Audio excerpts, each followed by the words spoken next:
Top P sampling. Top P sampling is a way for a language model to pick the next word by only choosing from the smallest set of options whose total probability reaches a threshold P, like 0.9.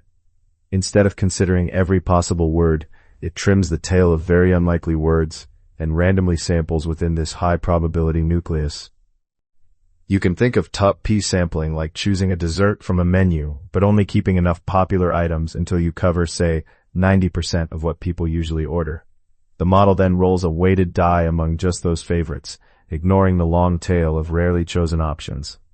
This is different from temperature, which stretches or flattens all probabilities without explicitly cutting off the tail. In practice, when an LLM writes a story with top P set to 0.9, each next word is sampled only from a compact set of plausible continuations, such as synonyms, close paraphrases, or contextually fitting words.